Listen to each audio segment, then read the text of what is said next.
Today I messed up by taking 4 tabs of acid thinking it was 1. I took 4 tabs of acid thinking it was 1. It didn't help that all 4 tabs made a perfect square, making me think it was just 1. It wasn't until the come down that my friends were asking where the other 3 tabs were, and that's when I realized. Well, the trip was definitely overwhelming. All of my senses were being stimulated. I have taken shrooms before and one acid trip before this one, so I knew what the feeling was like, but I thought maybe these gel tabs were just stronger. Nonetheless, I was surrounded by great friends and energy, so I had an awesome time. We went to a music event and all the lights and music were taking the trip to another level. Little anxiety when I got to the venue and the tabs started slapping me in the face. But I guess I'm glad I was able to handle it well. The only regret I have is that I couldn't sleep that night because my brain was still firing, yet tired. So I just closed my eyes for 5 hours and tossed and turned, but I think maybe I got one REM cycle. Today I messed up by not checking an obvious place. I have had this inconsistent squeaking noise in my room for months, starting in July. And it always happened around 4 to 5 p.m. I checked my aquarium to see if I had any faulty equipment. I checked my ball python cage to see if it was her headlamps. I checked my hedgehog cage to see if it's the wheel. I tear my room apart searching for this damn beeping noise. And it's not like a mechanical beeping noise BC, it's inconsistent in tone and timing isn't the same. I start to think my siblings have played a prank on me by hiding one of those random beeping/squeaking timers. So I search my closet too. And whenever I would open my closet, it would stop. So I thought, for sure, that it was just like my closet door rattling in its frame.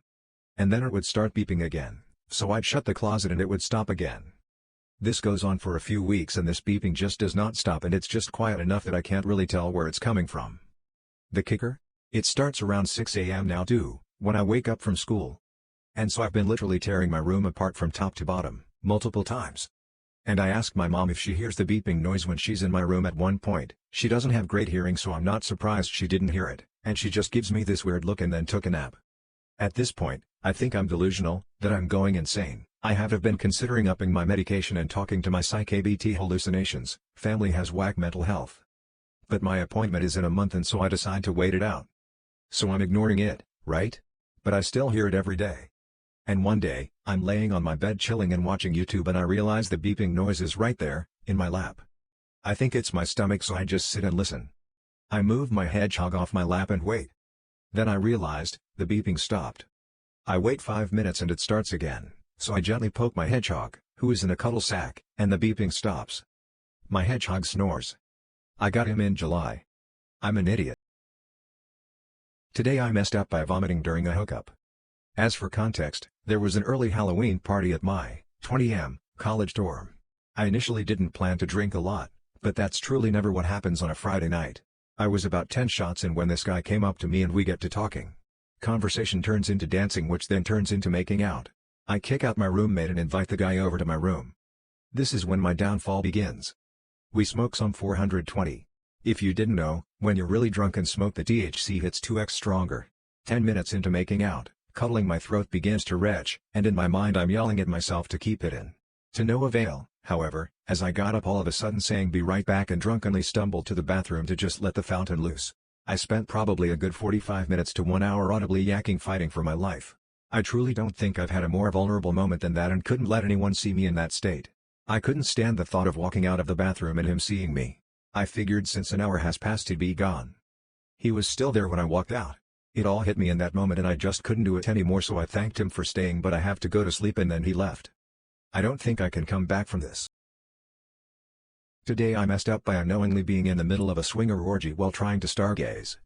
Me, 19F, and my boyfriend, 21M, had planned to go stargazing in this nice water reserve where we had our first date, and since it's normally quiet and empty we thought it would be a perfect place to have our date. We got everything ready inside the car so we didn't freeze trying to see the stars outside, and not even 5 minutes of being there around 10 cars of couples aging from 20 to 50 pull up around us. There were already 2 vans when we showed up and just thought they were long-distance drivers taking a break or sleeping for the night. Me and my BF, confused and a little worried, agreed we didn't like the look of things and decided to make our way out. It wasn't until we were pulling away that I realized what was going on when I saw the oldest couple there French each other like there was no tomorrow. Once we parked up, my BF went to talk to one of the van drivers that had the same idea as us to get the hell out of there, and he pretty much confirmed that all the cars were a group of swingers going out to have a group dogging session. The best part about it was while we were talking we could hear what we thought were geese. Turns out a bunch of people fucking in the woods sounds like geese. Needless to say, this will be a date to remember. Today I messed up by using the bathroom after a hot girl. So today I was eating lunch at this bomb-ass Mexican restaurant in my area. Absolutely love their food and they serve their chips with the enchilada sauce on top with melted cheese, good lord. Anyways, I get up to use the bathroom, which is only a one-person unisex bathroom with a wooden door. I'm standing behind waiting for my turn and up behind me walks a hot girl.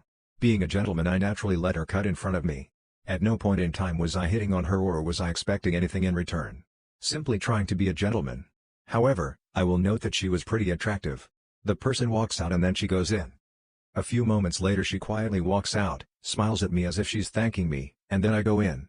Good God, Father Almighty, maker of heaven and earth, I completely fell to the ground. The smell was absolutely horrific and could best be described as soggy salt water sand mixed with rancid meat. I immediately started to gag and breathe through my mouth. This only made it worse because I started to taste the smell, which only made me more sick.